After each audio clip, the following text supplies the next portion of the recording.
Welcome back to Nielsen Guitars. Not a massive amount to show for this week, but I thought I haven't had a chance to do much else on the other projects. But the SG, I have carried on gloss lacquering it.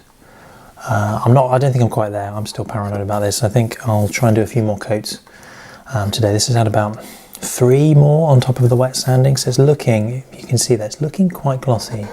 It's not too, the pits aren't too deep, so I'm thinking this, this is it now. I have the equipment to polish it now. I've got to put a drill polish pad and some woolen covers and things, so various things to try when polishing. But you can see it's pretty glossy. It's just it has got some lumps and bumps in it, so that's fine. But I thought I hadn't actually shown you me painting it with the gloss lacquer. So since I've got a few more coats to do, I'll just show you what I'm doing.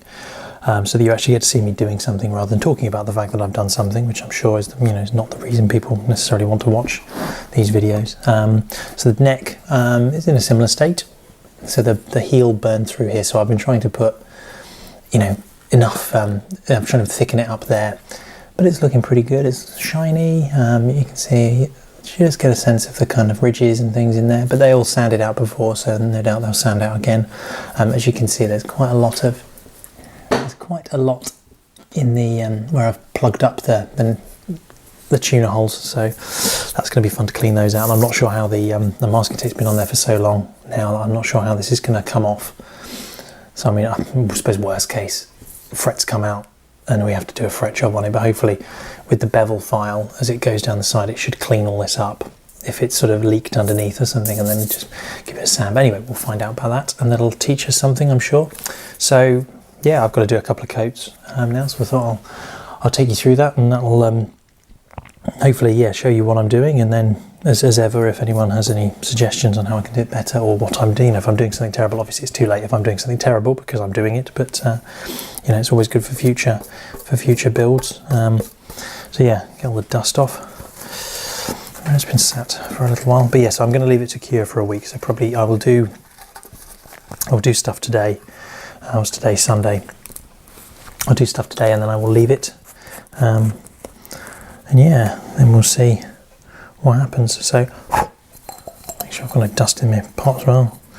So I'm just decanting a little bit of the gloss. I'm trying not to use too much because I don't want it left in because it does dry out eventually. It's not fantastic, and these glass jars aren't fantastic, but so all I've been doing, I think it's synthetic, just a cheapy brush, but I've been trying to just lay it on reasonably thick. So here we go. I'll show you what I'm doing, and here we go. So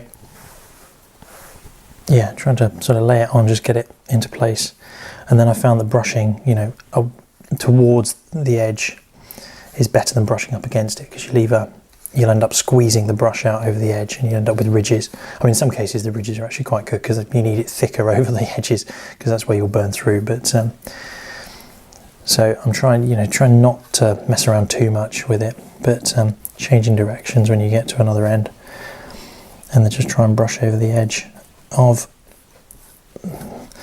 the piece and just take it up to the edge. Try and catch everything. One thing I noticed the first time I did it was you manage to miss spots, even though you think you've gone over it with the whole brush. There's bits that don't seem to get touched. So yeah, using the light to look at the wetness of the surface and try and figure out whether you've missed bits. So yeah, and then I'm just trying to get it level. It flattens out really well. So compared to the bubbles and things that you see in it when you initially put the coating on. You see how it flattens out. And then what I've been doing is, because I know the sides are going to be an area where we're going to have problems, the sides and the corner, or the edges, the round overs. What I've been doing is every time I do the top, I'll do the sides, and every time I do the bottom, I'll do the sides. So the sides are getting kind of doubled up, and hopefully they're getting enough. So if I look at that now, I'm just checking for any missing bits, any massive lumps. There's a bit of hair there, you see, so pull that out. That's good. Get that out of there because I don't want to have to sand that out later. So it's already flattening down. You can just see kind of general streaks in the direction that I've painted. I think that's looking pretty good. What's that there? Yeah. So now I'm just going to go, so I'm going around the sides. I just tend to, again, developing this technique on the fly. If I show you, I'll show you on this side, and then so I'm just kind of dabbing the excess onto the side, and then I'm just going up and down. Well, actually just up. But if you can see that, hopefully you can see that. So just trying to get a decent coating on the side. I'm going to stand up now. And do around the back. So again, dabbing. If you can see this, you get a general idea, and then I'll take you around the piece once we're finished. So just trying to get it on the side. So I will end up with excess on the bottom side of this. So what I do after that is I'll just run around it with with just a bit of rag and try and just scrape off the excess, so that it doesn't dry into a big, round lump on the other side, which just means, it's not the end of the world, but it means just loads of extra sanding. And the more you sand, I found the more you sand one particular area, the more you'll take from the surrounding areas, which might be okay. And then you'll end up with burn through, and then you cry, and yeah, all is sad with the world. So just get the last of this. So I'm just going to go up around the horns now, just dabbing it on, get the excess off, and then just smear it in. And if you probably got my arm in the picture of you, apologise for that. But yeah, so this is what I've been doing on the back, and so I'll do this on the top, and then I'll do it on the back about an hour later or so, I think. This stuff is dry to the touch reasonably quickly. So that's what it looks like. So what can you see? You can see probably quite a mess, but it will get better, and it dries up really nicely. Right, so let's just pop that in there for a sec. So if you see that, so can you see? Yeah, just trying to see what you see at the moment, looking at the camera. Yeah, so you can see, I get a rough idea. So if I just get it and put my hand in it, you can see that it's kind of bluey white. Do you get that sense? Maybe. So if I flip this over now, what we'll see is places where there are runs. So you can see a big run there. So what I'm just going to do is just try and rub along. I don't mind if it leaves a little bit on the surface of this side, because again, it's all going to get sanded. What I don't want is the big blobs. So just go around like that. And I actually didn't do too bad a job there. So there we go, that's done. So then put it back down here, leave it to dry. I'm leaving it to dry off this on an ice cream tub. I eat a lot of ice cream, so we have lots of tubs. So I'll move this out of the way, move this back, and then I'll do the neck. And there we go. That's how I'm doing the body. So I've just seen, I seem to have shed a hair there as I was talking to you. So just bear with me one moment while I try and get that hair out of the way. Just try and push it to the edge, and then hopefully pop it off. There we go. Seem to be molting. Right, okay, so that's that one done. Oh, and I'll bring the neck in. So the neck, again, similarly, in terms of the headstock, I'm doing the same thing of the sides every time and trying to sort of thicken up as much as I can, but I'm doing the back this time. I think the front of the headstock has always been looking pretty good, because it did have those extra coats of black nitro on it. That's not very good for you to see, is it? If I pull the curtain, you might get a slightly better view.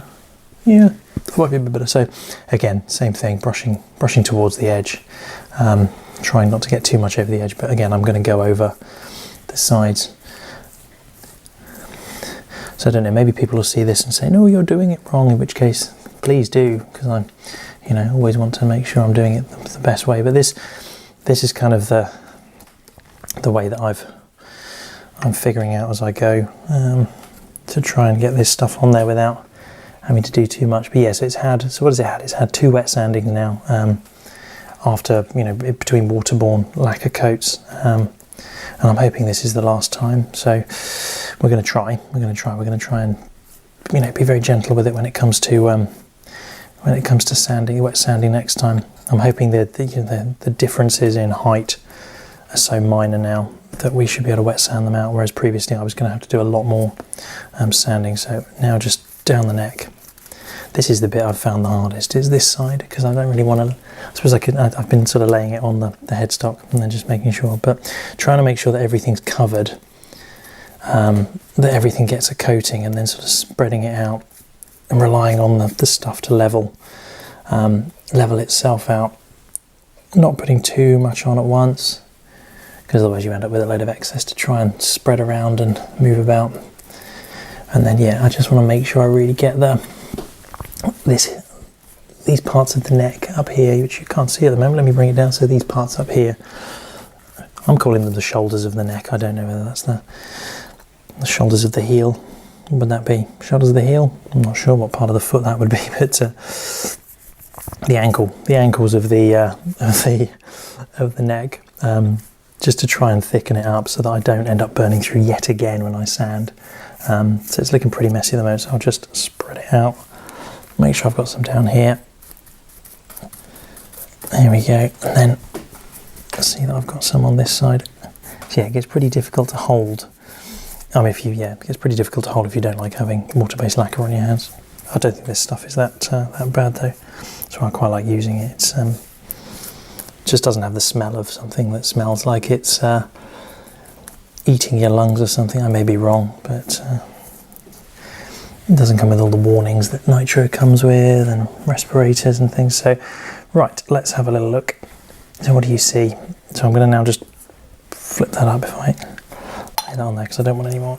Pick that up, put that back on there. Ooh, try not to lose it.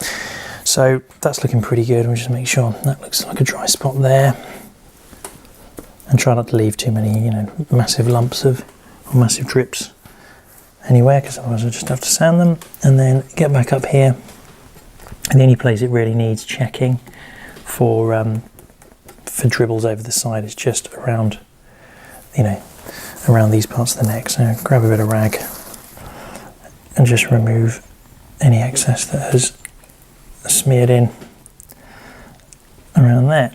So there we go, that looked pretty good. So there we go, that's the neck done again, and then I try and, you can see it's sticking to this, and I don't really want it stuck to that. Actually, on this side of the neck, I don't need the t-shirt underneath to protect it.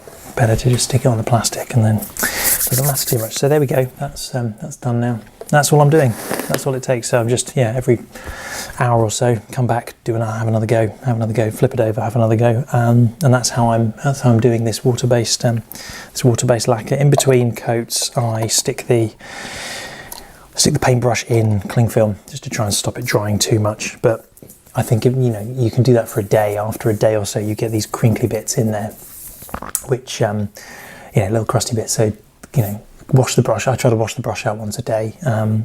Otherwise you end up just with all these crinkly bits, which will end up breaking off and going in your paint and going in your lacquer as you're spreading it on the guitar. So that's how I'm doing it. Whether that's the right way remains to be seen. Seems to be doing all right. It's coming up with quite a nice finish. I definitely feel it's even it's glossier now than the True Oil on the Les Paul ever got.